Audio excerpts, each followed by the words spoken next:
All right, the red light is on for all of you joining us live or listening to us after we go live. I first want to say thank you so much for tuning in to this week's episode of Under Review. My name is Joe DeRosa, and this week's topic that is under review is the current state of the AFC, which, after free agency, which is always a turbulent time, has been something I've wanted to talk about because I feel like us as Bills fans or fans of other AFC teams might be interested in seeing how we kind of see how each team ranks. But before we get into our topic, I want to give my stacked with a capital S panel today the chance to introduce themselves. And on my screen, I'll go clockwise. So I don't know if it's the same for you guys, but I see Ant, Pat, and Joe in that order. So Ant, I'll start with you. Let's get going. Sure. Anthony Prohaska, member of the Cover One team, host of Disguised Coverage, live on Tuesdays at 9 p.m. Eastern, co-host of the Cover One Film Room, live every Wednesday at 7 p.m. Eastern. Find me on Twitter at __Ant. I definitely typed in the one who knocks as my name under my Twitter tag, but it just says the one. And now I feel like it makes me look like a huge prick. So just wanted to get that out there. Like I didn't put that. I kind of want to like leave and come back and edit it. But yeah, I like long moonlit walks on the beach. Oh, I like strawberry daiquiris. Yeah, that's me. Oh, I'm not. How do I follow that up, man? Pat Moran, Talking Buffalo podcast, not a part of Cover One. However, I do steal one of your guys, Aaron Quinn. He does a show with me on Talking Buffalo every Wednesday. Got Joe Yurden on every Tuesday. Thursday nights, we do a live show from Imperial Pizza in South Buffalo. I have a different guest every week. Twitter at Pat Moran Tweets. And yeah, we just have sports conversations. This is my first time meeting Joe. You're going to, everyone watching, will get to know in a minute. And you've been on my show once before. It was a good time having you on. Look forward to having you on again sometime. But yeah, man, it's a combination of sports, but also a little laid back conversation, music, Buffalo wings, life, stuff like that. That's what the show's about. Yeah, and I'm Joe Goodberry. I'm the one who's not a Bills fan here. I'm a Bengals fan, but I did grow up in Western New York, still live there now. I host Bengals on the Brain on YouTube on Tuesday nights at 8 p.m. It's a film mostly based show, but we do dive into analytics and whatever topic is on, for the Bengals. My background is player evaluation, draft cycle, free agency. That's my wheelhouse of putting on the tape, scouting, come up with an evaluation and a score, and feeding that to the people that like that stuff and follow those things. So find me on Twitter at Joe Goodberry. I will talk about every team though. So if you're not like, hey, I don't care about this guy. He talks about the Bengals. I do frequently talk about everyone. Yes. And gentlemen, again, thank you so much for joining the panel today. And listen, you might talk about the Bengals, but we're happy to have you here and we care about you. And it's also the second week in a row that we've had a Joe on this show, which I think is awesome. So that's something I wanted to point out before we continue on. Isn't that every week though? You're a Joe. So isn't it every week there's a Joe? An external Joe, if you will, because we had Joe. Yeah. So it's a little trend we got going. But now we're going to get into the nitty-gritty of this episode. So talking about something a little bit different, a little less Bill-centric this week, I figured it'd be fun to kind of just look at the AFC as a whole. And again, with free agency happening, it's been a pretty wild time because there's been teams that you are projecting to have not only from their great free agencies a better record this year, but also potential for the draft. And then you talk about some of the teams within the AFC East or in the AFC North getting better or worse. So I figured it'd be fun to kind of just take a look at the landscape of the AFC. And I kind of want to start out with who we think made the best moves that we think could maybe ascend some teams to at least either relevance or the top of the conference. And Joe, I'm going to start with you and we'll go counterclockwise on this one. So the first team I wrote down you guys may not like it as much, but I put the Dolphins down. And I did that because I thought they were a pretty good roster as it was last year. Things kind of fell off as the quarterbacks got hurt. And I think they lost their way last year in a lot of ways. But trading for Jalen Ramsey, I thought was a good move because I remember when the Bengals played the Dolphins, I think it was week 4, Thursday Night Football, they could not cover any of the receivers on the outside. The first, their pass rush is an issue, I think, in Miami. They didn't address that. But at least if you address the secondary and the coverage, that's a good move. Ramsey may be on the final leg of his career, but he's still a good player, and getting him for that value, I think, was worth it. I think the best value signing in free agency was also David Long, the linebacker from the Titans, who they got. I mean, real cheap linebackers this year ended up being super cheap other than Tremaine Edmonds. Everyone else got deals other than the Bears. So I think that plus Braxton Berrios, who I think is a solid slot guy that can help you in the return game also. I think the Dolphins did a good job of filling some of their needs before heading into the draft. I'm with Joe on that. I have Miami written down as well. Again, not necessarily popular with Bills fans, but we're being honest here. I agree about Jalen Ramsey 100% as well. He might not be Jalen Ramsey of 5 years ago, but he's still a pretty good corner. David Long was a big side. I wanted the Bills when they lost Tremaine Evans. That was the guy that, or one of the guys that I would hope that the Bills would target if they were going to go after a veteran. Also, I like the backup quarterback they got, Mike White. You know, if something happens to Tua, I think Mike White is a step up over Teddy Bridgewater. And then also, I liked the running backs last year when they were healthy, Jeff Wilson and Raheem Mostert, and they re-signed both of them. Then they had a new defensive coordinator as well. I'm still not necessarily sold on the Miami Dolphins, to be honest with you. They look like a team, you know, they got a lot of talent on paper, but it doesn't always translate on the field. But I do like what they did. I don't know that any team in the AFC completely like won the offseason, like had a spectacular offseason. I think teams in the NFC might have stocked up a little bit better. But yeah, if we're looking at AFC right now, at least on paper, I like what Miami did as well. Man, that's going to be a clean sweep. I also went with the Dolphins. Just, again, you guys hit on it. The Ramsey piece, the David Long one is super. If David Long can stay healthy, he's a legitimate impact player in the middle of a defense with how he can carry tight ends and receivers vertically, his explosiveness, his ability to shoot gaps. Like his biggest hindrance in Tennessee was that he kept getting banged up. Now, I think that's a legitimate part of who he is at this point, so we'll see how healthy he can be. But that's a super underrated signing. The running backs coming back is a great piece that Pat mentioned. You know, they obviously familiarity with McDaniel from his time in previous organizations, and they just plugged right in and just hit the ground running, no pun intended. Ramsey is Ramsey, and to Joe Goodberry's point, like even if he is on like his last leg, like those legs are still pretty good. The Fangio one is a huge piece for me, especially with how much McDaniel runs the offense.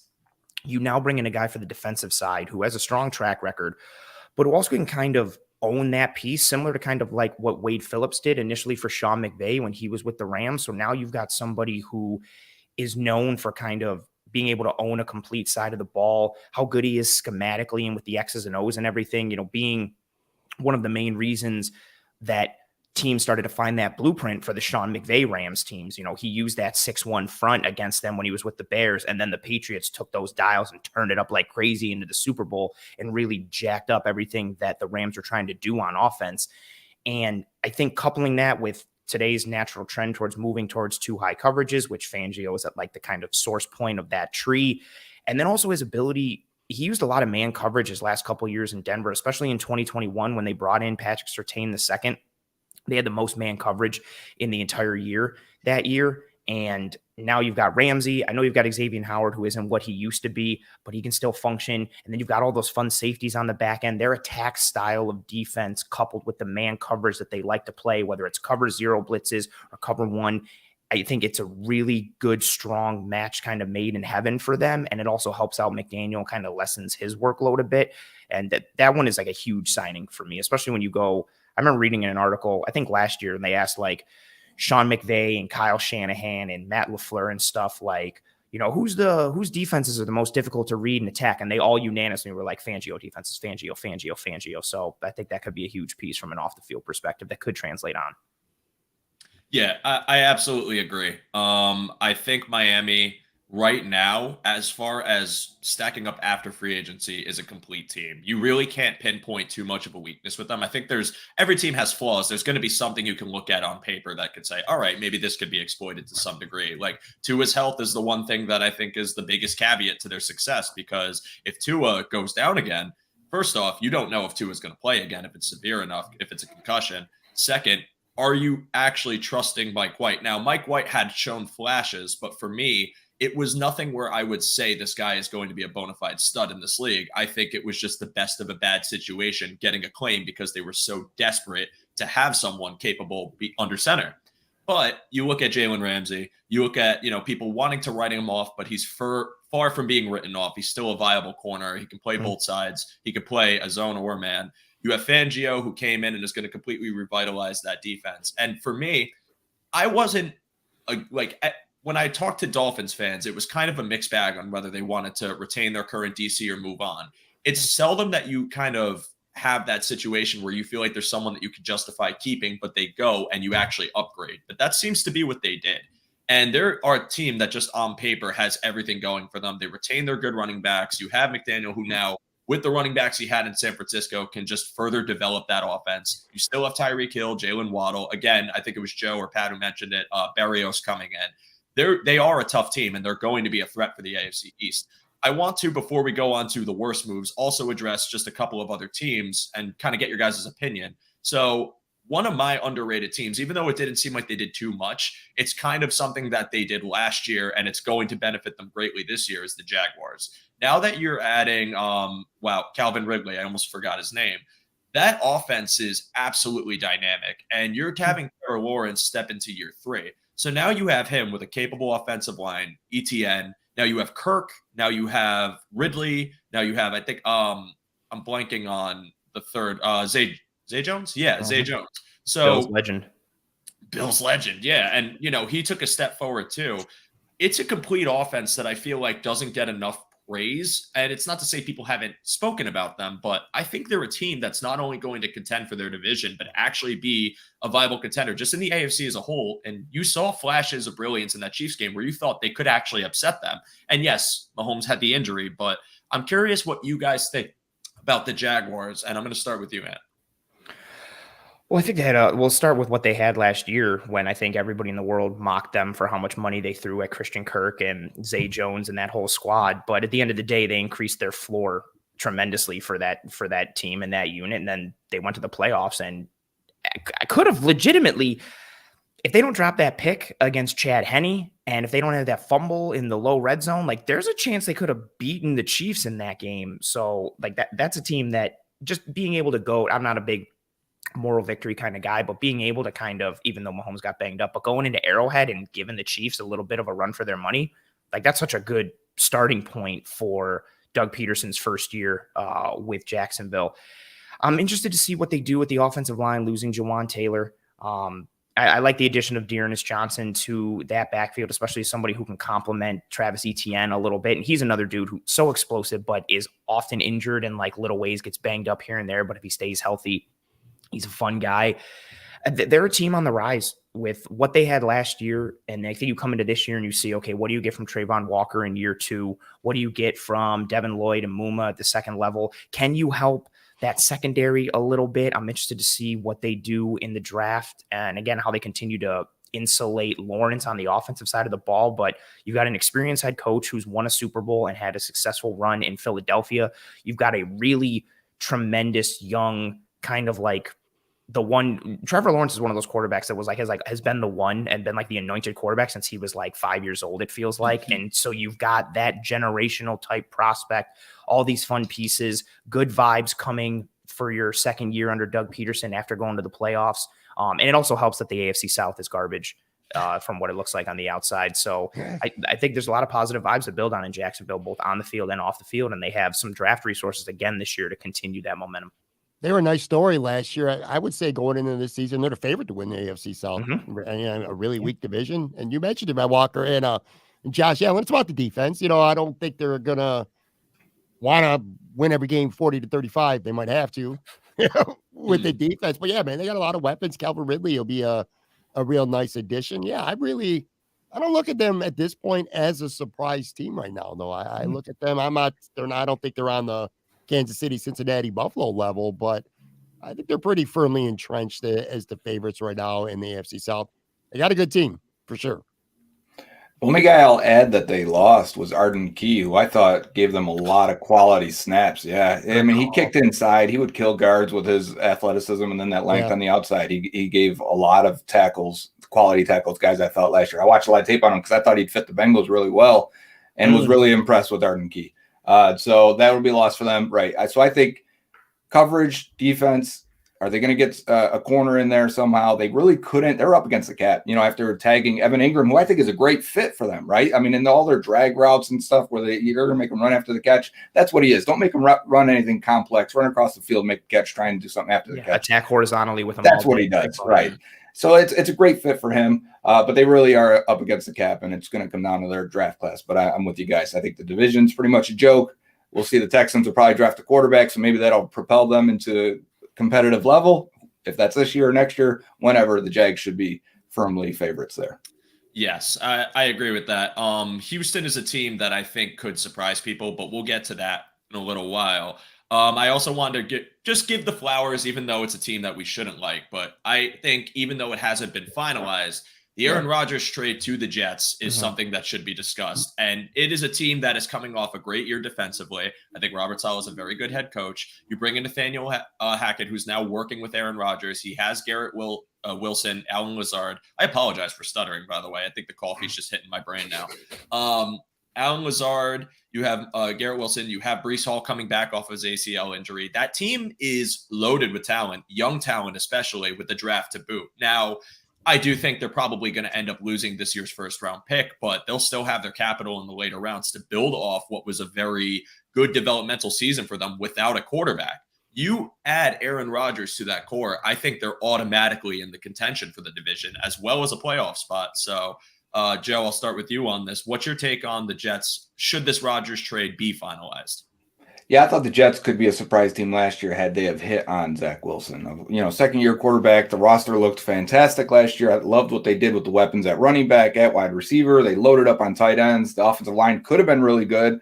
You lose Mekhi Becton for the year again, 2 years in a row. I think that's a question they have to answer. What does their offensive line look like, especially at left tackle position? Hey, come trade for Jonah Williams, Jets. All right, I would love that. Just dangle him out there. Right. if not, they're going to have to figure out left tackle. I think maybe they don't lose their first pick, and maybe that's where they go with that. I think they've got some questions, but at the same time, the Jets are really good. I'm kind of waiting until that trade happens, even though it's a foregone conclusion. I'm still kind of saying, like, right now I've got them in like 6th, 7th spot in the AFC. But if Rodgers is good and they make that trade and they don't lose too much in that trade, I could see a situation where they're a top 4 team in the AFC. Yeah, let's not forget Elijah Vera Tucker, too, who was hurt last year. He'll be back. He's a good addition. Jets are a problem for the Bills. I mean, if we're talking from a Bills perspective, the Jets have played the Bills really tough for the last couple of years. They beat them last year, almost beat them twice. Quarterbacking has been the issue. Look, you're not going to get MVP Aaron Rodgers. I mean, that's obvious at this point. But if you look at him compared to what they have right now or what they had last year, he's still a big upgrade. And again, this is a team that it plays really well defensively from a Bills perspective. They've given the Bills offense some problems over the past few years. They're very much. Does this feel like you guys like almost like last year's NFC West in a way where on paper it seems like every team is really good? Because we talked about Miami, now we're talking about the Jets. I think New England's done some things. We still got the draft left too as well. And who knows? Maybe they trade for DeAndre Hopkins or somebody before this is all said and done. And also with the Jets, we don't know if it's going to happen, but Odell Beckham Jr. has been linked to the Jets a lot as well. So, I mean, they might not be done as well. I don't know how they make that work, but yeah, I think the Jets are a real problem for the Bills right now. Yeah, absolutely. They were a team last year that if they just had any semblance of competent quarterback play, they're going into the playoffs. And with that defense, I don't think anybody would have wanted to play the Jets. Like, they're nasty up front. They were nasty at the second level. And what they got from Sauce Gardner in his rookie year, but everything started to click. Like, you've got a defensive rotation that's led by an all-pro interior defensive player in Quinnen Williams. And if you've got somebody who can destroy the interior of the pocket and the depth and function against the run in today's NFL, that's absolutely huge. And then you get Lawson coming back after popping his Achilles the year before, and he gives you some pop on the outside, no pun intended. You're getting quality reps from Bryce Huff. Jonathan Franklin Myers is an impact player. CJ Mosley finally has a healthy year and starts to show little bits of flashes of being Baltimore CJ Mosley, even though he's not that guy. And then you got Sauce Gardner, and DJ Reed might even be the bigger addition back there because everybody knew what Sauce was going to be, but Reed gives you this high floor CB2 that kind of functioned as a low-end CB1 at times. You've got a defense that could run man, could run zone, could blitz. You want to go single high structures. You want to go 2 high structures, and you can play every coverage in the book, any front combination that you want to as well. And then on top of it, it's wielded by a good coach in Robert Saleh, who's got a strong track record as a defensive coordinator and as a defensive coach. And then from a Bills perspective, he saw the Bills in his last year as defensive coordinator with the San Francisco 49ers, and now he's continued to see them twice a year since. And even 2 seasons ago, the 2021 season, That last game in Buffalo for Bills versus Jets, that was a tough one. I know the weather wasn't great, but that game was extremely close going into the fourth quarter. I think it was like 17-13, and the Jets were giving the Bills some problems. And that was without Sauce and DJ Reed and having real health up front and having the ability that they had last year. And you take what they did last year, finishing 5th in defensive DVOA, and just what they can do and how they can bend and adapt defensively to whatever you have offensively, and they can attack your weaknesses and also mitigate your strengths. And like Pat said, even if you're not getting MVP Aaron Rodgers, you're increasing the floor of that offense and that quarterback position so much. And then you add it with the weapons that they got. Very strong possibilities for the Jets this year, which sucks for the Bills. Yeah. And I mean, listen, I want to address this comment too, because I think the Saleh, I don't think it's on Saleh as much as people would like to think. I mean, you look at what he walked into, the whole purpose of his hiring was to kind of be a part of that rebuild of the team where they're going to accrue draft capital. They're going to get these picks and they're going to pick defense, and he's going to coach them up. And I think if you look at the trend of the Jets over the past couple of years, obviously it didn't start out great, but who was their quarterback? Who did they have? Now, last year, you actually get some real offensive talent and 2 great rookies in Breece Hall and Garrett Wilson, as well as adding in Sauce Gardner. You had the offensive rookie of the year and the defensive rookie of the year in the same team, from the same, it's to me, I have a lot of respect for Saleh. I think he's a good coach. I think he was a good coach in San Francisco and coached a great defense. I think when you become a head coach, there's more context that needs to be applied to him overall. And I have the same, feeling about McDermott, or the same feeling about Zach Taylor for the Bengals. It's a situation where you're running a whole team, but if the talent's not there, like, how much can you realistically coach a team up? And if you can pull a Brian Dable in the Giants and actually make them a viable playoff team, despite the lack of true talent outside of like Saquon Barkley, great, but that shouldn't be the expectation. That should be an outlier. And that's kind of my mindset with like a team like Houston eventually, where DeMeco Ryans is a respected and great defensive coach who brought in some defensive talent, has a whole draft to get his franchise quarterback and maybe even a franchise receiver to boot. I think that team could shock a lot of people and pull that kind of Giants upside this season. But as far as the Jets, yes, I agree with everything. I think they're a tough team. I think they were tough for the Bills last year. I think they're going to be tough again this year. But to another comment in here, the Bills are still the team to beat in the division, the same way the Bengals are still the team to beat in the North. You have to prove that you can take them off the mountaintop, which these teams have not been able to do yet. Again, who's to say Rodgers stays healthy? Who's to say Tua stays healthy? Who's to say there isn't some circumstance that throws these teams' trajectory completely off? We anointed Denver as the AFC West champs last season, and it crashed and burned very quickly. So it's still, to me, the Bills division. However, it's going to be a lot harder to pull it off. But with that said, I want to move on to the worst moves, because not every team impressed us in free agency. I have one glaring team that I'll say at the end, but Ant, I'll start with you. Give me your team that had the worst moves or just didn't do enough, just someone you think completely fell by the wayside in free agency. I'm just going to kind of take the low-hanging fruit that I think is the Baltimore Ravens and I recognize the position that they're put in, right? With what Lamar potentially may be looking for, with what Deshaun Watson's contracted to the quarterback market from a total value, but from a guaranteed perspective. And I also recognize like the notions of all that guaranteed money means you need an owner who needs to be liquidated to the point that all that cash can go into escrow and all these types of things. Like, I recognize all of it, but at the end of the day, you have an MVP quarterback who is entering his prime, who is one of the most unique players in the entire NFL and is capable of transforming an entire team. And you've got this situation that because it's not just the Lamar piece for me, it's the domino effects that it's led to. Like, it's been such a black cloud over like the team and organization. I feel like it's kind of also hindering them from really doing anything right now, because you're in this kind of like, will they, won't they situation. Like, you keep dipping your toe in the pool and then you're like, nah, it's too cold. And you pull your foot out and you're like, well, maybe it's okay. And then you take your foot back in. It's like, yo, either get in the pool or not. Like, figure out what you're going to do, because you need to swim or not swim. Figure it out. And they haven't really done much with this roster. They've lost pieces on the roster. They trade Chuck Clark for basically nothing, who I don't think is amazing, but he was in that safety rotation. You lose Ben Powers. And then also on top of it, like, this is an organization that, for whatever reason, them and the Chargers, I feel like they end up saying the same thing at the end of every year the last 3 years. It's just like, man, if they could have stayed healthy, I feel like they could have done something. The Ravens just get hurt in terms of volume, but also like important players. Like, everyone who matters will be out anywhere from at least 3 to 7 weeks at some point during the regular season, maybe more. They'll get hurt together. They'll get hurt differently. It affects everyone. And they can't stay healthy despite the fact that and their roster depth, like they have a good roster when healthy, but they get so injured that everybody goes on like the IR immediately. The starters, the backups to the backups. It all just falls apart. And then you're injecting a new offensive coordinator in Todd Monken, who I like. I like what he did with Georgia, but what offense are they running? Tyler Huntley is also still a free agent right now. So it's like, okay, are you moving on from Lamar? Okay, are you going to grab Tyler Huntley? Are you going to grab another quarterback? Are you sticking with Lamar? What does Lamar look like in Todd Monken's offense? Do you want to get any receivers? Is Nelson Aguilar really going to be your number 2? Rashad Bateman seems pissed. Does he even want to be there? He keeps getting hurt. J.K. Dobbins is sweet, but he keeps getting hurt. And it's just their lack of reaction and action combined with the Lamar piece is just a huge one for me. So they're a big negative for me.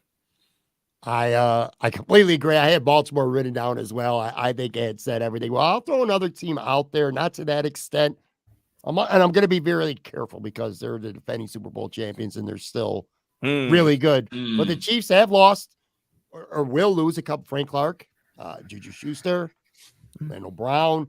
On paper, they've taken some losses, but again, it's really tough to criticize an organization's offseason when you just know that they got players ready to come in and step up. And of course, you got Patrick Mahomes. I still think Baltimore, to Ant's point, had the worst, but I just wanted to throw the Chiefs in there as well. And my answer is the Chiefs. So again, same thing, Pat. I'm like, they'll figure it out. You still got Mahomes, you still got Kelsey, you still got Andy Reid. They're going to be a good team no matter what. But part of the reason they got over the hump last year is because they aced their draft class. I mean, at the end of the year, they're starting 6th-round corners that are playing well. I mean, they had everyone contributing. It seemed like from 1st to 7th round, they had 10 picks, I believe. They got contributors throughout. Isaiah Pacheco, obviously, at the end there. Really carrying and adding a spark to that offense. But when you lose Orlando Brown Jr. and you replace him with Juwan Taylor, who's never played left tackle, and you're going to say, we're going to move him over and we're going to pay him more money, I think that is a risky move. And I'm very interested to see how that works out and how it plays. I don't think they loved Orlando Brown as the fit there. I think he's a much better fit with the Bengals.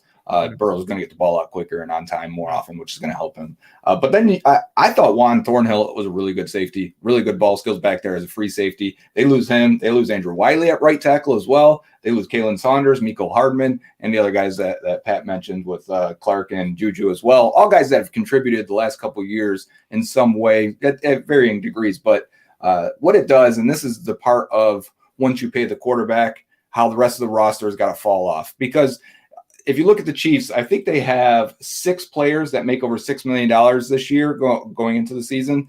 The Bengals have 13. So like the difference of where once you're paying that quarterback, that midsection, that second tier of guys you can pay, you just throw them out. You got to hit your draft classes. You got to get young talent. You got to get cheap labor. The Chiefs did it last year, but it's so hard to continue to do that in the draft. And if they don't, I think we could see them slip a little bit. Yes, that's a point I wanted to bring up with the Chiefs too, because I don't think they were on my worst. I was going to say Baltimore. I can get to that in a second, but because it's not something where you could say like, oh, the Chiefs are the defending Super Bowl champs, so we can't criticize their offseason. Like, no, they lost a lot of people, but that's just the nature of the game. So you could still say they had one of the worst free agencies, but not say, oh, they're not going to do anything this year because it's the Chiefs league entirety to lose. However, yes, when you're paying Mahomes as much money as you're paying him, you're going to have to cut your losses in places. And what I worry about with them is, yeah, you add in Juwan Taylor, but how is he going to transition on their line? Especially because I've seen that he might be playing the opposite side, which he wasn't doing in Jacksonville. Now, correct me if I'm wrong on that, but that's what I've read out there. Now you're talking about losing Juju Smith-Schuster. You do still have Travis Kelce. That'll always be your ace in the hole, but now you have to have a heavier reliance on guys like Sky Moore or Pacheco. And it just, to me, it seems like the Chiefs are always going to be good. Their window's always going to be open because they have the best quarterback in the league. However, how bad are the growing pains going to be? Is there going to be a point where they have some rookies come in on defense, on offense, that blows the plays, that makes it harder for them, gives them more of a gauntlet schedule, especially if Denver takes a step forward by adding Sean Payton? Maybe the Raiders look a little more competent with Jimmy G. I doubt that, but still could be a little tougher in the division. And then Herbert obviously taking steps forward every year. To me, it was byproduct of your success. You do still have Andy Reid. You do still have Mahomes. You do still have Kelsey. But outside of it, the roster does have holes. There's issues there. And the team is a beatable team. Mahomes will always give you a chance, but who's to say that when the playoffs come, this team is still dealing with their inexperience and it leads to some decline? Maybe they don't win the Super Bowl next year. But I think the Ravens trumpet, again, just Lamar, the whole situation to me has been handled poorly from the start. I mean, once you had him there, obviously getting Flacco out and giving him the reins, it seemed like the potential was there. He gets his MVP because he's just dominating by himself. But you gave him, in his duration of the time in Baltimore, nothing besides Mark Andrews. Yes, you had the running back room, but Greg Roman is only good at running the ball. He can't scheme passes to save his life. The best receivers you added for this man outside of Bateman had been Duvernay, have been Willie Snead, have been Sammy Watkins, have been Deshaun Jackson in 2021 or 22. It's insane to me that they just mismanage it that bad. And now, yeah, again, and they lose Ben Powers. They have a team of people that get hurt every year. And now Lamar is going to happily, and I don't blame him at all, probably make his bag with a new team. And whether that's next year when he's truly a free agent or if they do decide to trade him, to me, it's just been completely mishandled. And I have been someone who's never had any disdain towards the Ravens. Like, obviously, they're in the AFC. Maybe more for you, Joe, as a Bengals fan, but who's probably enjoying watching this decline. But for me, it was always like, I respect them, but I hate the way they're handling this. And it's just further manifested this offseason. And it honestly makes me upset because if I was a Bills fan and we had Lamar, well, if I was a Bills fan, I am a Bills fan, but if I was rooting for the Bills when they had Lamar Jackson and they did the same thing, I'd be furious. Veins in my forehead. Like, you cannot convince me of any argument besides the injury bug, which I think was more him being more mindful of his future this past season as far as how long he was out for. To see this completely mishandled makes me upset. So for me, it's the Ravens far and away, with maybe the Chiefs behind them, but I think the Chiefs are still going to be a very good team this year. So with that in mind, I want to get into one more thing on the free agency before we kind of give our final ranking, and then we'll move on to some Bills-Bengals talk while we got Joe here. But which team do you guys think would be a surprise in the AFC this year? Someone that we might be completely sleeping on that maybe made some moves in silence or has a stacked draft ahead of them where if they play their cards right, it could be a very profitable year for them. And Joe, I'll start with you. Yeah, I just wanted to say, because there's probably one Chiefs fan that's lurking in everyone else's content, and he's probably screaming, but you didn't mention Charles Omenihu and Drew Tranquil and Mike Edwards. So I just want to say, yes, we're aware that they did add some players in free agency. I know this Chiefs fan, by the way. This is a pal of mine, so he had to hop in and try to rep his fandom, so I respect it. But not changing my stance, Evan. So my surprise team, because I just saw I can't remember what sports book it was, but they had the Cleveland Browns third in the division right now. And I thought that's interesting because I understood why they had such a terrible year last year. When you missed Deshaun Watson for 10 games, then he was really rough in the games he did play. But you saw him, I think the final 2 weeks give a glimpse of what their offense is going to transition to, which is going to be more spread, more passing heavy. And they made no apologies about it afterwards. They were like, listen, when you've got a quarterback, this is the type of offense you run. Because there were some Browns fans like, oh, the analytics department's taken over. They need to run the ball. And I'm like, guys, if you really actually want to win something here, it's going to be because Watson regains his form. You add more receivers, which they did in Elijah Moore. So now at this point, I like their weapons. I like the offensive line. If Watson gets back to what he was before, the Browns can be competing with the Bengals. And they added Juan Thornhill, the guy I talked about that I thought was a good player for the Chiefs. So you add John Johnson, the guy they signed from the Rams a couple of years ago. He was a free safety with the Rams. They tried to he was a strong safety. They tried to make him a free safety. The Bengals just attacked him. He could not handle that role. So they get a real free safety in Juan Thornhill to help in the coverage on the back end, who I already like their corners as it is with Ward and Newsome.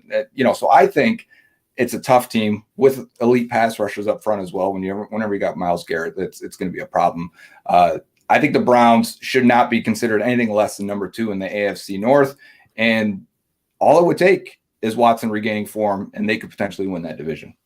Well, we're going to go 2 for 2 with Cleveland because I have the Browns as well. Look, at the end of the day, this is a quarterback-driven league, and Deshaun Watson, before last year, before everything that happened, is one of the best quarterbacks in the NFL. Now he's got a full off season. You added Elijah Moore, like you talked about. They still got one of the best, running backs in the league, and Nick Chubb. I think they're clearly the best team in there, or second best team, I should say. Sorry, in the AFC North right now. No one's talking about them. Not going to say Houston, but I will add this because Joe was talking about them earlier. Jamon Harris, who plays for the Houston Texans, very close friend of mine, and he told me that how excited this team is about having DeMarco Ryans, because you talked about him being the head coach. They feel good about themselves, and Houston was really competitive at the end of last season. I mean, they almost beat the Chiefs. They took Dallas to overtime. They got some talent on that team, and they're going to add. They got a lot of draft capital, a lot of cap room. I don't know if they can do anything this year with that cap room at this point, but I like Houston a lot. But yeah, Cleveland's my team. And there's not a lot of surprise, I don't think, teams in the AFC. I think the best 3 or 4 teams are pretty obvious, but I can see the Browns very much in a playoff race for sure this year. If Deshaun Watson gets back to what he was, and say what you will about him off the field, but on the field, I think he will this year. Solid. The Browns were second on, from like a real contender standpoint, they were a main focus. You guys hit all the points. I did want to add that them signing Ogbonnia Okoronkwo from the Texans was a tremendous move for them. I thought he was one of the best value free agents out there, just with what he can do as a pass rusher and what he's shown, even with his ability to play the run.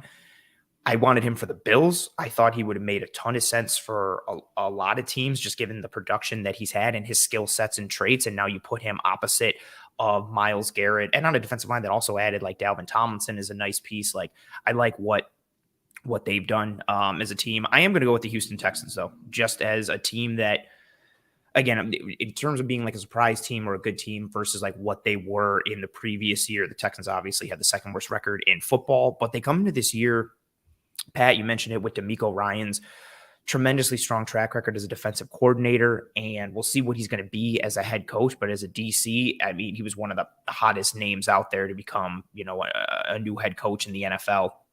So he takes over this team. You've got a division that we talked about earlier that's not great and is in some sort of a state of flux. Then they come into this offseason and they sign Dalton Schultz. They bring in Jimmy Ward. I like the addition of Robert Woods. Even Noah Brown's a fun piece, and Denzel Perryman. All these moves that they made, they're not, oh my God, like they just moved the needle and it went from 0 to 100. But this was a team that didn't have a lot of depth and was kind of bereft of talent at certain positions. And you've just gone and increased the floor at certain positions on both sides of the ball. Add in on top of that, you got 2 picks in the top 12. We'll see what happens with Stingley coming back this year. Can he stay healthy? If he does, I mean, there was a reason why him and Sauce were the debate last year of who was really corner one. But again, the injuries are going to be a part of his game. Can he stay healthy? Jalen Petrie can't tackle for shit, but he's super fun around the ball and making plays on it and is fast and aggressive. Dameon Pierce was awesome last year on an offense that was not ideal. And even some of those other pieces, you've got Dameon Pierce, you've got Nico Collins, John Mechie coming out of Bama last year, who sat out all last year while he was recouping from that ACL injury. Now, again, he's still going to be a rookie this year, but you inject him into that offense. What can that become? You've got one of the best linemen in the entire NFL in Laramie Tunsil. You've got those draft picks. You've got that capital. This was the team last year that, again, like Pat mentioned it, like they were in legitimate fights with the Chiefs and the Cowboys, and it felt like they were in almost every game. And this was a team that was rotating between Davis Mills and Jeff Driscoll at times last year at quarterback. So looks like they're going to get a real QB at number 2. You have the opportunity to get a real good player at 12 in the first round, and then all the other draft capital. We'll see what they build on from last year and with their new head coach. But I think this is the team, again, even if they finish like 6-11, that's a huge jump for them, right? Sure. So they're a team for me. Don't forget Devin Singletary. Shout out to Motor. Yeah. I was going to Devin get to that too. Singletary. That backfield's lethal. And listen, it's the AFC South. 6-11 could win you the division. I'm just damn, that's a shit. But I know. So for me, it's Houston as number 1. So Cleveland made some pretty good moves, and I think Cleveland could be very good. But Cleveland does this thing where it feels like they plug in these names on defense where you're like, wow, great get for them. And then they just never work. And that's pure just no basis to that whatsoever. I think Cleveland could be a very good team this year, but for me, Houston trumps it because I think Houston has the ability to propel themselves forward more and maybe even contend for the division. I will say that here. And it's not a knock on the Jaguars because the Jaguars are a talented team, but yeah, there are some holes on defense where I think if you bring in a capable rookie quarterback like the Bryce Young, or if they want to really throw, no caution in the wind and just go crazy or throw caution in the wind. I messed up the phrase. Whatever. Anthony Richardson you're talking about a team that now, yes, Robert Woods, Dalton Schultz, you might draft a Quentin Johnston. John Mechie's going to come back. Noah Brown's involved. Now you have Dameon Pierce and Devin Singletary, which to me is an awesome backfield. Not even just good, awesome. I love Dameon Pierce.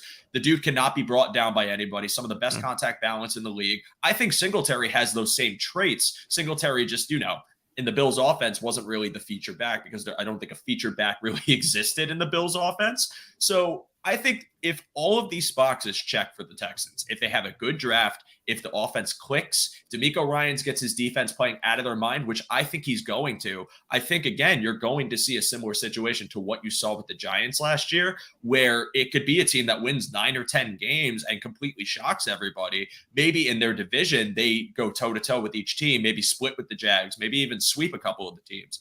I saw someone talk about the Colts. I want to mention, I think the Colts will get to that point as well. I just think they need a little more time, and they kind of have to reverse their cap hell and get it kind of built up. But there is talent on that team to make them competitive. I just don't see them winning the division or getting a wild card spot. But yeah, I think Houston is the biggest surprise team that you could see kind of emerge and become this team that actually gets respect, plays competitively, and maybe even gets a wild card spot to boot. I'm making a futures bet right now on the Houston Texans. There you go. FanDuel. You guys convinced me. There it is. There we go. Nice plug. Before we get to the next topic, I noticed we started kind of a firestorm in the comments. I don't know if you guys have been looking, but there's been a lot of Chiefs, Bills, and so forth discourse. So I just want to say to you guys, I hope you're having fun. Keep fighting. It's great. Okay. Trevor Lawrence is overrated. Watch where he'll be in 3 years. Backup at best. That's a take. Oof. Wait, I got to put this on the screen. There are people that do not like Lawrence no matter what. Oh, wow. I have that. One. I'm very much to each their own. Like I'm not gonna. I don't rake anybody over the coals over their takes. But wow, that's some heat. This one's even more poetic. I got to give this guy a shout out for the bold takes. Listen, if he's right, I'll have an episode where I come back and just give him a quick shout out and tell him, dude, respect. Good for you. But I don't agree. There's another comment though there too saying that Trevor Lawrence has potential. Too bad it's being wasted. I would encourage people to actually watch the Jaguars offense in terms of what Doug Peterson was doing from a schematic and a structural perspective. And they were able to do almost anything and everything with how they attacked defenses. Again, they weren't some elite offense, but they had sprinkles of so many different kinds of concepts and structures in both the pass game and the run game, and their ability to stay fluid and adapt from week to week. I think like structurally and schematically, I think what Peterson did last year is a bit underappreciated. And what Lawrence did last year, I think he'll continue to build upon that. Again, to each their own, but I liked what Doug Peterson and the Jags did offensively from a schematic perspective. And yeah, I think Lawrence is a good QB. We'll see what he becomes, but I believe in that offense and that team right now. They just got to get a wide receiver one, because then I think you can tilt coverages and know what's coming. Once you get that guy, I like the idea of having a bunch of twos, because then you can kind of dictate to the defense. But once the defense can dictate to you, having that number one guy really cleans it up for the quarterback, I think, on reads. So I think that would take them to the next level. That's such a great point, because you've got Kirk has a fun skill set, and Zay Jones has a fun skill set, and even with what you get from Ingram and what you can do. But if you've got a true guy where you don't have to scheme up, and it's just where's my alert? Oh, I got one-on-one. Okay, let me make this easy and just drop back and chuck it up. Yeah, what you get with, I don't want to make comps and say, but what Burrow was able to do, not so much this year, but in the Super Bowl run year, where he was oh, I got one-on-one with either T or Jamar. Okay, I'm chucking it up, and somebody's going to win for me on the outside. They're either going to win short or they're going to win down the field. When you got a true ball winner or a true one there, yeah, it opens up so much. And again, to your point, they've got the fun floor pieces. You've got the twos. If you add a true one, oh boy. Yeah. I mean, Ridley could be that. I mean, he is coming off a year of not playing, but I think there's capability for him to take that role in the offense. Again, no one thought Kirk was going to take the step forward he did, but I don't think Kirk's a one. I think Ridley could be that one for them. Yes, he's 28, but I mean, you're talking about someone who's in the prime of his career, going with one of the best offensive minds in football and a developing quarterback who went to the playoffs in year 2, now is hitting year 3, which we know is a very pivotal year for quarterbacks. I could absolutely see Ridley doing that. That's why I think the Jags are a team no one should sleep on. I don't think a lot of people are. I mean, the name has been a meme for years, but they're there. They're ready to compete. They're a tough team.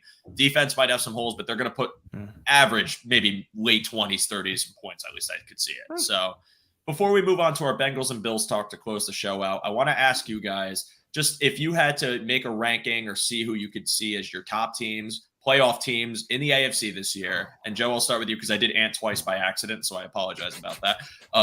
No disrespect, Ant. I love hearing you. I was just saying, how dare you? I was trying to go back and forth like a half pipe thing, and I just messed that up. But we'll talk about our playoff teams here. So, Joe, I'll start with you. Who do you think year's end are the teams that are going into the playoffs?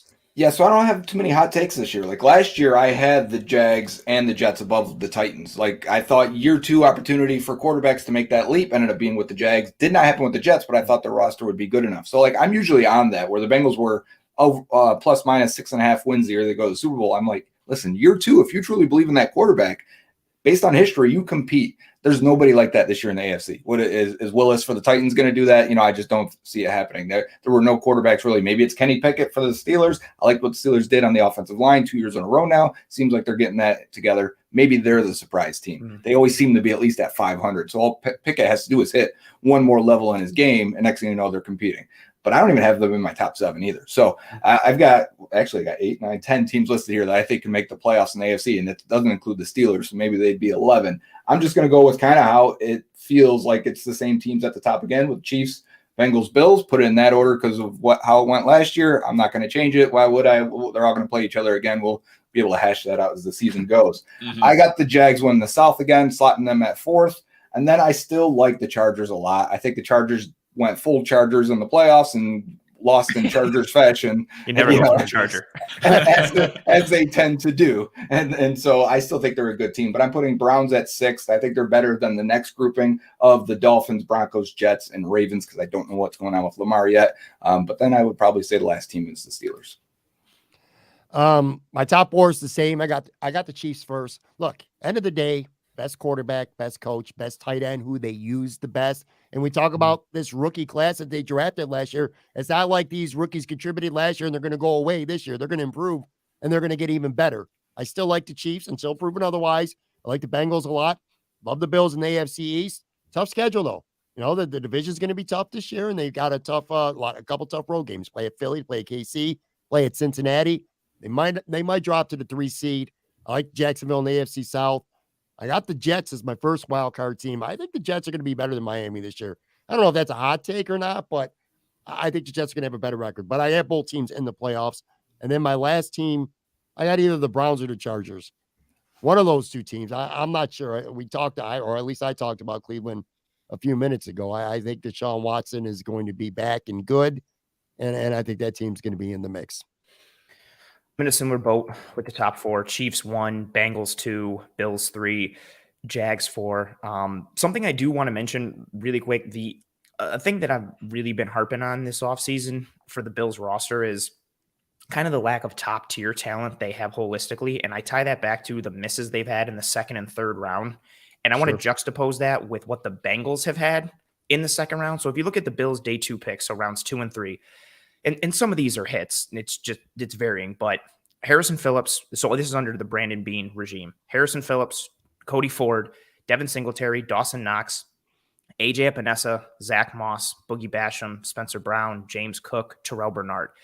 Juxtapose that with the Bengals' day 2 picks in that same time frame. Again, not all hits, but you've got Jesse Bates, you've got Sam Hubbard, you've got Jermaine Pratt, you've got T. Higgins, you've got Logan Wilson, you've got Cam Taylor-Britt last year, you've got Joseph Asai 2 years ago, and then you do have the Malik Jeffersons and the Drew Samples. Jackson Carman, we'll see what he is. Zach Carter even flashed a bit last year, but you look at what the Bengals roster had, I think it had unquestionably more top tier talent overall than the Bills did last year. They got a significant chunk of that from their day 2 picks.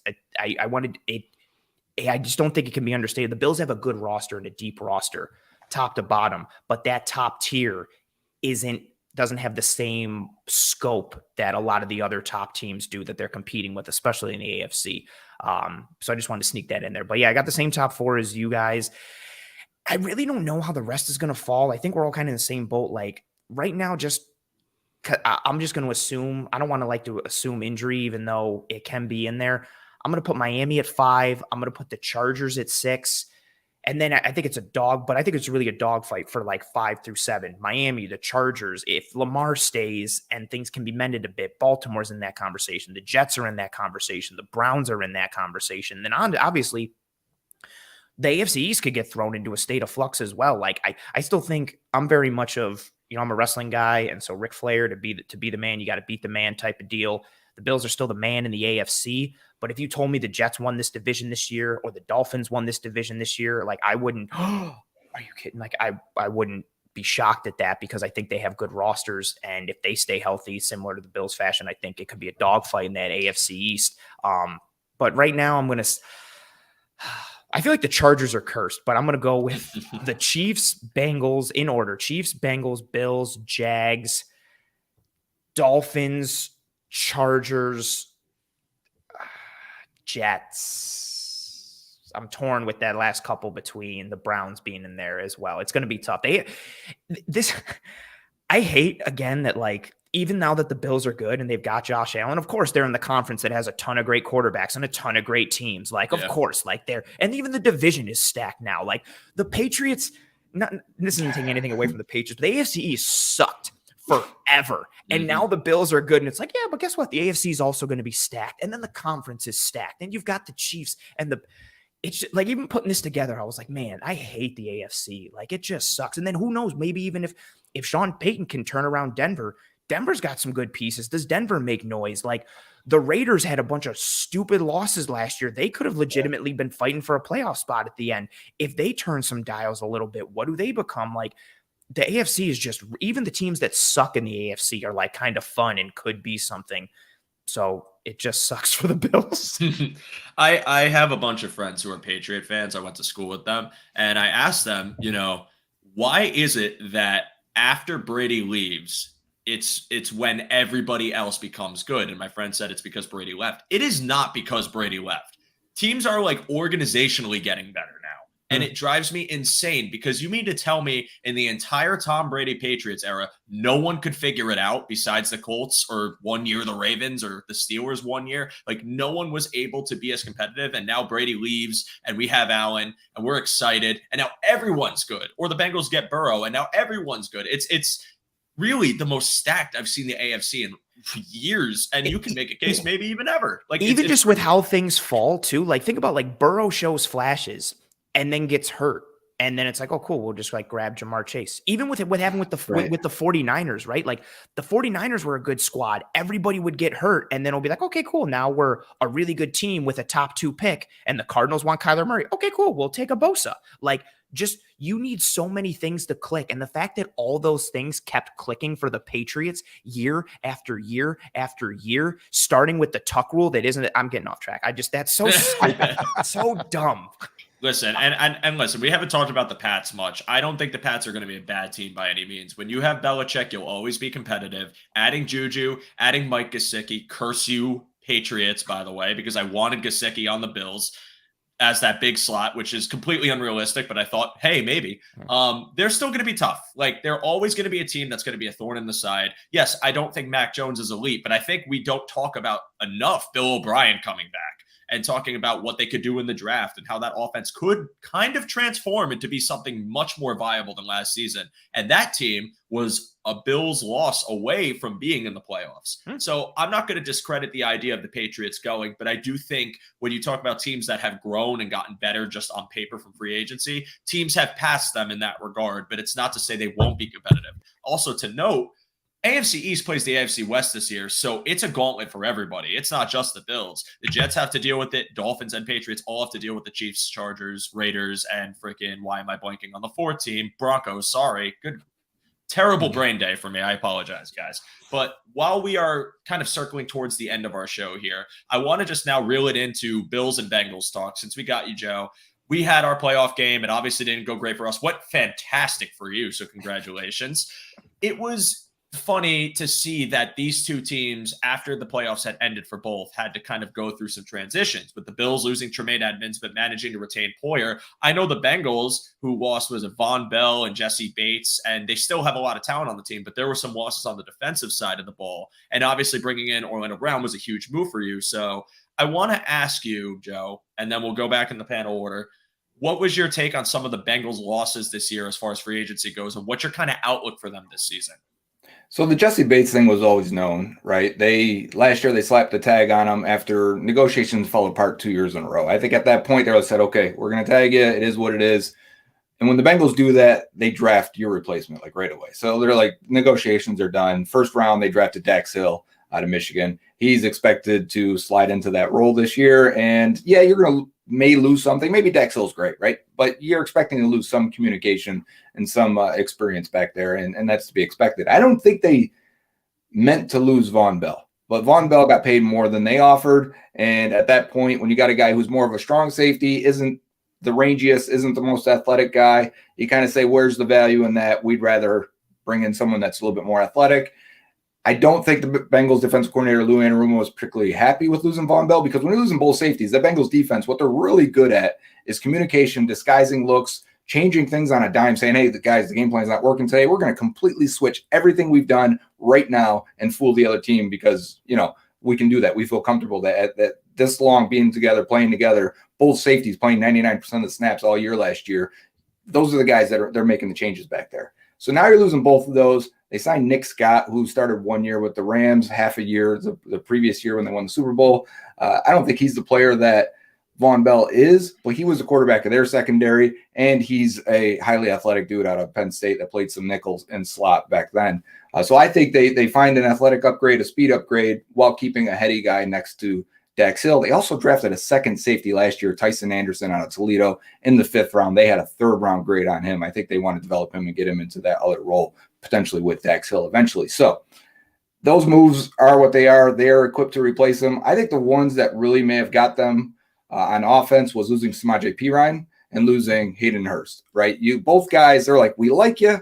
We don't love either one. Are either one of you guys dynamic enough that we have to spend to keep? As the same thing, they're planning on paying their quarterback this offseason. You got to make those decisions there. They replaced Hayden Hurst with Irv Smith Jr., former 2nd round pick. He's been hurt, but his flashes are similar to Hayden Hurst, where he's a move type tight end. You off the line, not going to be a blocker that's going to take defensive ends, but he can run some routes. He can make some contested grabs. I think they're going to draft a guy anyways. So you're going to pair him with Irv Smith, and I think that's fine. The harder one to replace so far has been Samaje Perine. They've struck out a couple times in free agency. I believe they want to draft a running back. But with Joe Mixon's $12.76 million cap hit this year, even though he was good for that game against the Bills, right? And there was like 3 games this year, the past few years, where you need Mixon to carry the offense because the passing game's not there. The O-line can't pass protect, whatever the case may be. You got to find a way to replace Mixon if you're not going to keep him, which as of right now, I'm not confident they are going to keep him, which means you could have a completely new tight end and running back room. And I think that may be part of the plan. We always blame offensive line for protection issues, and the Bengals have had a lot of protection issues. But when you upgrade left tackle, I think some of the protection issues fell on tight end and running back as well. They did not trust either of those units to protect at all. So the Bengals would spread out. And when defenses said, we're going to handle it and send you or give you sugar in the A gap or give you 6 rushers to look at, we're going to cause some problems. It did cause problems for the Bengals. And I think they want to find 2 guys that can block a little bit better. Gotcha. Yeah. And Pat, and since we're the Bills guys, I want to ask you, and I'll start with you, Pat, about the Bills moves, the loss of Edmonds and everything. How do you think your outlook on the Bills free agency so far and what you think it means for them this season? I like the Bills offseason. And on my show, there's a lot of things I'm accused of. Being a homer is not one of them. If anything, I'm kind of overly critical of this organization. I think things for the Bills went kind of to an extent as expected. I mean, losing Tremaine Edmonds wasn't a big shock. I know the Bills wanted to get him back, but not at the number that Chicago gave him. Jordan Poyer was a big surprise. I thought for sure he was gone. So in a way that almost feels like a free agent signing. Look, key players or role players, I should say, the team to me upgraded when it comes to role players. They didn't get any top, big ticket items. There was no Von Miller, and Brandon Beane said that's what was going to be the case. I feel like they upgraded a guard, although, if we were having this conversation about a year or so ago, I remember when Roger Saffold signed and everybody was like, well, he has to be an upgrade over John Feliciano. Was he really? I don't think he was. So I want to be careful to say automatically that Edwards or McGovern, whoever it's going to be, is going to automatically be an upgrade over Saffold. We don't know that for sure. I do like what they did at wide receiver. I like Trent Sherfield a lot. I think he might have a bigger role on this team than people think. And one other thing, too, that might lead into the draft. So as of right now, the Bills are going to get a 3rd-round comp pick next year because of Tremaine Edmonds, the way, and Brandon Beane kind of acknowledged this. You look forward to the draft and they pick at 27. And if they want to get Jack Campbell, but maybe that's a little bit too low to get him. Maybe they take a receiver or a tight end or offensive lineman, or maybe somebody on the defensive line at that first pick. Now they got that 3rd-round pick, and 59 is when they pick in the 2nd round. That might be too low to get somebody like Campbell. Now they could trade up with that 2nd-round pick, and maybe they give up next year's 3rd to be able to move up 15, 20 spots. And that's what'll land you a Campbell or a Sanders if they need to target and they want to target, because I don't buy for 1 second that Dotson or Bernard are going to be starting week 1 at middle linebacker this year. Anyway, I just want to throw that out there with the draft, the comp pick that they got coming. That might be useful, giving Brandon Beane ammunition to move up and use a 3rd-round pick next year to be able to move up in that 2nd round. And they could get the guy they have the best value for on the board at 27 and go get that linebacker, that big need, earlier in the 2nd round. But yeah, overall, I do like what the Bills did, all things considered, in free agency. I'm interested in hearing Ant talk about Taylor Rapp. I didn't even mention it specifically because I want to know what his role is going to be with this team. But to me, it sounds like that was a good signing as well. And one other thing too with the Bills before I give it up, because this has got me thinking, because we've talked about this on the show a lot. At the end of the day, it's not about who they brought in. I think the success for the Bills, besides Josh Allen, of course, is about the defense just being healthier.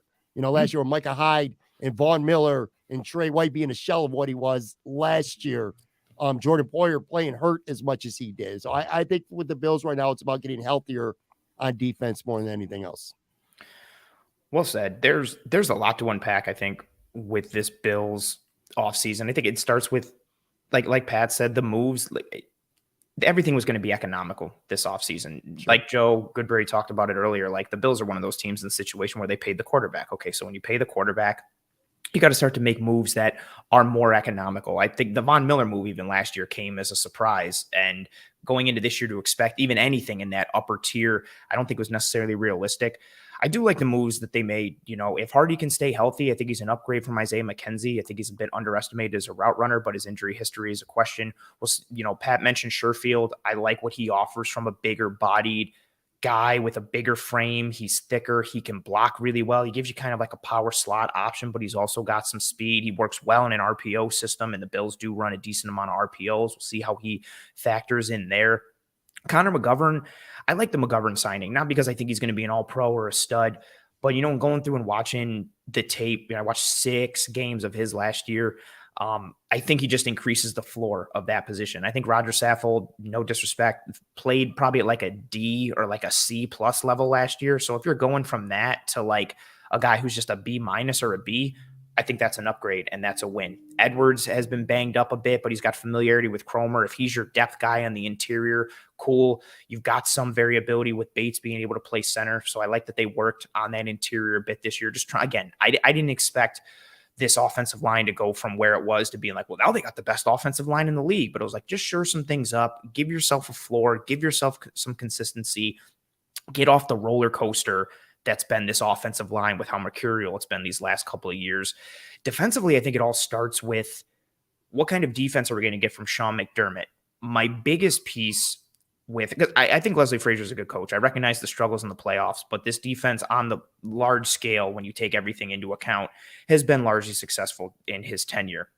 But my biggest issue as the season wound down last year and then coming into this year, I just think they needed more schematic change up front. I think you needed to work in more than just being consistently a 4-3 over front with kind of the same coverages on the back end. I think you needed to change things up in terms of how you attacked offenses and dictated a bit more to offenses instead of just being like, you know what? No, we're going to play these 3 or 4 things. We're going to play them really well, and then we're going to make you beat us. And what happens is when you don't have enough top tier talent and you go against a team that has top tier talent and also is good schematically, they shred you. Sean McDermott's tenure as a defensive coordinator with Carolina and coming from that Jim Johnson tree with Philadelphia, it's all about pressuring an offense and dictating to an offense, both in the pass and in the run. You're showing different fronts where you're taking your edge guys and you're putting them in both A gaps, and you're taking one of your defensive tackles. You got one as a 5 and one as a 3. And then you've got one of your linebackers stacked over them on the interior. And it's just, you're making everybody go, wait, who's coming? Who's rushing? What coverage are they going to play? Are they going to blitz? Oh, they're not blitzing. It's just a 4-man rush. Oh, 5 guys are coming, but I completely guessed wrong who the 5 guys were. His defenses in Carolina, again, coming from that Jim Johnson Philadelphia tree, it's just so attack-minded and attack and dictating to an offense. And that's a change from Leslie Frazier. And that ties into, for me, losing Tremaine Edmonds. So what do they do with that linebacker spot? He was such a big deterrent. I know this year he made more splash plays, but his size and his frame and his athletic ability really kind of squeezed the throwing windows and lanes on the interior of the field and prevented teams from attacking that area consistently. You've lost that. You've lost the ability of having someone being able to carry a tight end or a number 3 or number 2 receiver up the field. I know he had his warts, but I'm going to continue to use this example. Mecole Hardman runs like a 4-3, and having a linebacker that can cover a 4-3 receiver running a 25-yard post and having him cover him 30-something yards downfield, that's not a regular occurrence. That's gone. If they don't, you're not going to be able to completely replace his skill set and his role. So do they tweak that role a little bit? Is it a Jack Campbell? Is it Trenton Simpson? Do they really believe in Bernard? Tie in the Taylor Rapp signing that Pat mentioned. My favorite thing about him isn't just the safety piece. I like what he offers as a dime linebacker. Yeah. Going back to that Super Bowl against Cincinnati, he, like Joe mentioned earlier, he wasn't the starting safety. It was Weddle and it was Scott. But Rapp came in on obvious passing downs and on third downs as the dime linebacker. And he was inside there picking up Jamar Chase and collecting him and Tyler Boyd in the route distribution. And he tackled Jamar Chase one-on-one. And I'm not trying to make a joke of that. Like, no one tackles Jamar Chase like one-on-one. The first guy never gets him down. So if he's coming in, if you're running more 3 safety packages, right? Or if he's going to be some kind of a dime linebacker, are they really going to invest in linebacker early in the draft? Maybe they do think they're going to stick with Terrell Bernard and Dotson and then lean into 3 safety packages. And on third downs or passing downs, it's Hyde and Poyer and Rapp and Milano on like your interior and the spine there. Like, that Rapp signing is very interesting to me in terms of not just what it means. Like, on the whole, you got an experienced above average starter who played on good defenses and fits your system and fits what you need. He's also a tremendous tackler, which the Bills have been lacking on the defensive side of the ball. But I think it could be a potential signal, something more than just good safety depth, or maybe he gets this 1 year and then he stays long term. I think it could mean something for the linebacker position. And it wouldn't shock me if they potentially don't go all in because their idea, or maybe they do, and they don't want to have Jack Campbell live on third downs too much, and they want to have Rapp be the guy. But I think we're going to see a lot of dime linebacker from Taylor Rapp this year and a lot more 3 safety packages.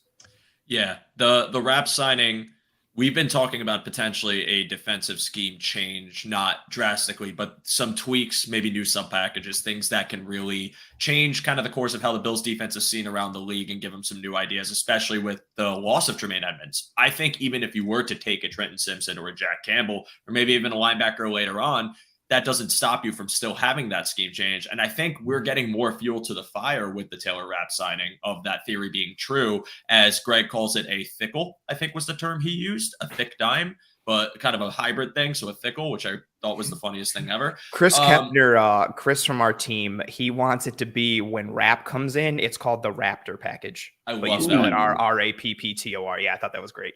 I love that. And I agree. And I think that's something you could see happen, is where now Taylor Rapp is someone that kind of offsets the loss of Tremaine Edmonds, where the coverage ability is now given to someone who can traditionally cover those speedy receivers in the deeper parts of the field because he plays safety primarily. However, what I think this also allows you to do is, now let's say you do take a Jack Campbell. This isn't forcing him to play coverage in his rookie season. This is allowing him to slowly introduce him to the defensive scheme that might be newer, even for other players, where now you have a rookie whose role is semi-limited. Now you have Rapp who can kind of offset some of that coverage. And then let's say Campbell or Simpson or whoever they draft, should they draft one, shows flashes. Now Rapp is essentially guiding them to the position that they're going to end up playing, and they have more familiarity with it. It's something I could absolutely see them doing. And what I think is good about it is now it gives you more of, in my opinion, the chance to let Bernard play to his strengths, which to me has been more of a pass rush ability and maybe some smaller coverage for him. I know he's not the biggest guy in the world. I know they're probably not going to ask him to do too much in the coverage role. However, I do think they'll let him get the chance in training camp. But to me, I think there's more smoke surrounding the idea that there's going to be a defensive scheme change to some degree. And I think, again, McDermott taking over might be the best thing that could happen to this defense, because you saw in that Bengals-Bills game a lot of complaints about Frazier having his guys sit back a little too far and being a little concerned about the kind of complacency, quote unquote, of the defense. Now you're talking about McDermott, who might try to masquerade some of the holes on the defensive line with some more linebackers coming up front or more disguised blitzes that end up being something that teams just weren't seeing and haven't seen from the Bills in a few years. So I definitely think a scheme change could be in play. Now, gentlemen, we are dawning the final minute of our show. Before we sign off, I have to ask this one question while we have you. And I'll start with you and we'll get down to Joe. Same order, half pipe order. What is our prediction for both the Bills and Bengals records this year, and who finishes with the better record?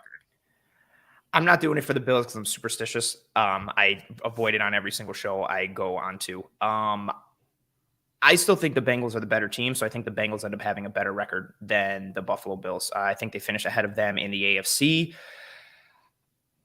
I think they probably beat the Bills in the regular season. We'll see what happens come playoff time. I like what the Bengals have built, and I have still questions for what the Bills have from a top tier perspective. I still think the Bills are a very, very, very good football team. I just like what Cincinnati has and what they've built there. I think Cincinnati finishes ahead of the Bills. I'll go with, I forget it's 17 games. I'm going to go with 13-4, 12-5 for the Bengals. And then I think the Bills will finish one game behind whatever that Bengals record is.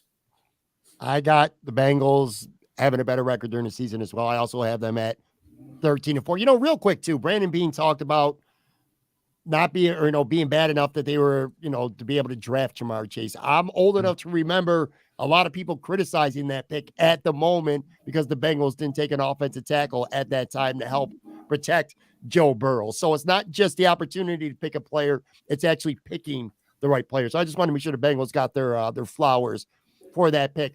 Look, the Bills are in a division that I think is going to be very tough and competitive. I could see them going maybe 4-2 in that division, maybe even 3-3, but let's just say 4-2. They're at Philly, they're at Cincy, they're at Kansas City, tough road games. I still think the Bills are the best team in the division. I still think the Bills are as good as any team in the NFL. When they're clicking, when Josh Allen's playing at the level he's capable of, the Bills could beat the Bengals. The Bills could beat the Chiefs. The Bills could beat anybody. So I'm not taking anything away from the Bills. I'm just saying they got a tough schedule, a lot of questions. Like you talked about the top end talent. I see the Bills going 11-6, maybe 12-5. I think the Bengals on paper are a little better, and I think the Bengals in the standings will be a little better as well. But again, that's not to say the Bills can't beat any of these teams. So I'm going to say both teams end up 12-5, but the head-to-head game is probably what changes the tiebreaker for the playoffs, right? So let's hope that's the Bengals in my case there, and then it goes that way. It's probably a Monday night game, prime time again, so we'll get to see that happen. But I don't know if you guys talked to get a Bengals perspective after that playoff game at all. But watching that game, I was saddened to watch the Bills. It's almost like it was a fight and they just went down and covered their heads and just took it, right? Yeah. And that's not typically how I thought of the Bills the last few years, especially. They stayed in their cover two. They wouldn't get out of nickel or cover two, and they just sat there all day. And the Bengals were like, all right, I guess you'll let us run for 8 yards a pop if you want. And then, anytime you flinched, they found a way to get the ball to Chase and, make a play off script a little bit with Burrow. And I'm with you. I feel like I'm with you guys there on when that game ended. It's like they got to make a change at defensive coordinator. Somebody's got to come in and tell them to mix it up once in a while, or else you can't just sit there. And I understand the cover two shell thing. Let's not let anything over our heads. But at the same time, 8 yards a pop on the ground basically is what it felt like. And they just never got back in the game because they never felt like the defense was ever going to make a stop in that one. So I think there's two things the Bills maybe can get better than previous versions of them were.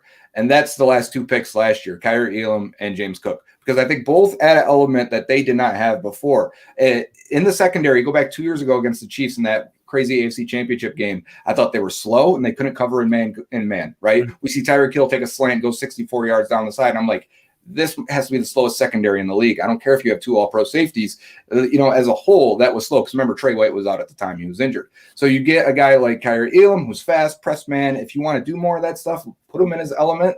I think Trey White bounces back. Now that defense is different. Those corners are different. What you can do is much different. Maybe you don't have to play so much shells. You can bring guys in and do a little bit different in the front, right? And I think that changes your defense. On the offensive side, James Cook, it took them, the team, time to really fully trust him and put him in the games. But I think when we saw him get consistent plays, he was ripping off chunk runs at a higher rate than anyone in the league for a good stretch of that second half of the year. If you can do that, because how much teams are playing this cover 2 against the Bengals, Bills, Chiefs offenses, you need a running back that can rip off explosive runs. Like I said, the Bills didn't flinch of getting out of that shell with the Bengals getting 8 yards a pop. You need more than that. You need to rip off a 25 or a 30-yarder if you really want a defensive coordinator to say, all right, we can't sit here like this because James Cook just ripped off 2 20-yarders in a row. Let's bring a guy extra. Let's bring an extra guy in the box. Let's get an extra linebacker out there. Whatever you have to do. And that's when the shots downfield reemerge. And I think the Bills have that already. So that's something that I think the Bengals want. I think it's something, if there was a James Cook in round 2 this year, the Bengals would be all over it because they need a guy with speed and some elusiveness. So the Bills have that. That could elevate their offense and defense. So I don't want to forget those guys. For the Bengals, I think they're a slightly better team already just for fixing the offensive line. It should help them out a lot. And I think if you're going to have holes on offense that you're going to head into the draft with at tight end and running back, I'm completely cool with that. A young running back can make an impact for you right away. And I love drafting a tight end in rounds 2 through 5 any year because I feel like that's a nice value roll of the dice anytime. And I think that's where they could be. If not Michael Mayer in round 1, which could really impact them and give them another weapon. I think he'd probably be the betting favorite as of now if he's still there for their number 1 pick. So I still like both teams. I still think they're both very good. It's just going to come down to, can you stay healthy? And can you survive the moves the division's making? Because I think it might be a little bit harder for the AFC East to come out of there with 12 wins than it might be for the AFC North. Yes, I agree with that. I think the Bengals have the better regular season record because I think your division's a touch easier. Not to say the Steelers won't give you a hard game. It seems they do every time you play them. But I think if Lamar walks, you're talking about a Ravens team that's going to be in a full rebuild. I think you are just a better team than the Browns, although I think the Browns can make it competitive. But I think the AFC East as a whole is a much tougher division where even the bottom team, which a lot of people want to say is, maybe the Patriots, maybe the Jets, whoever, is still good. Very good. And I think that will matter to the overall seeding where I think the Bills have a lower seed from that. However, one thing that I've noticed about the Bills is every time they've lost in the playoffs, they've beaten the team that's beaten them in the regular season the next time they faced them, where it's been the Chiefs twice and the Texans. And now they're slated to play the Bengals this season. So I'm curious if that momentum continues on. But regardless with all that, I'll follow Ant's mantra and not pick a record for the Bills because I don't want to, feed into superstition.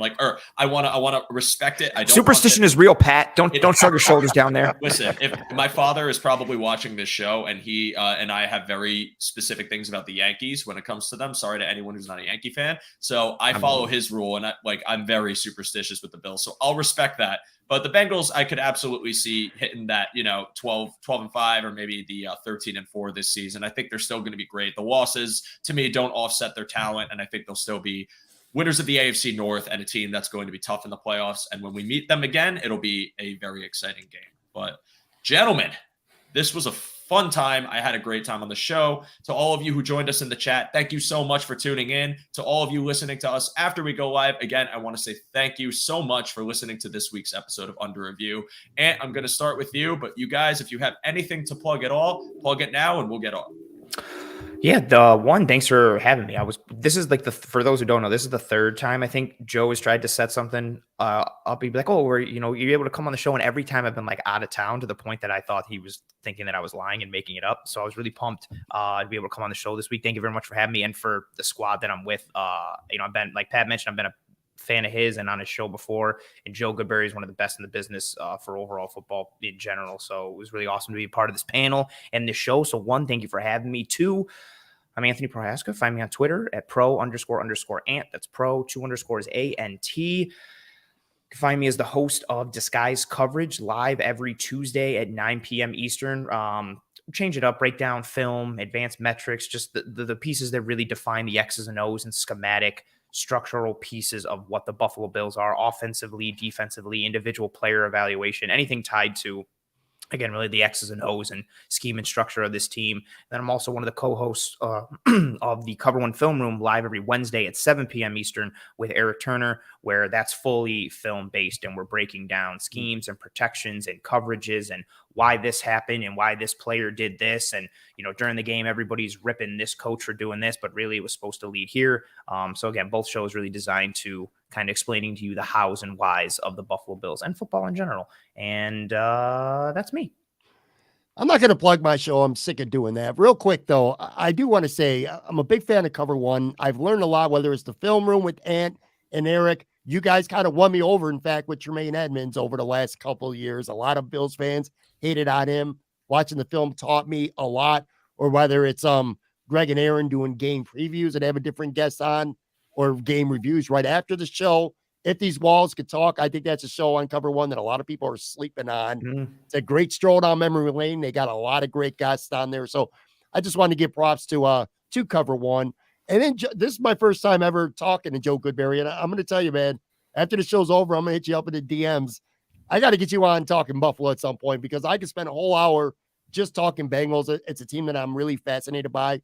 I respect. I kind of want to go through some points from last year's playoff game leading into this year as well. So it was great to be on with all you guys. All right, Pat, make sure you hit me up with that.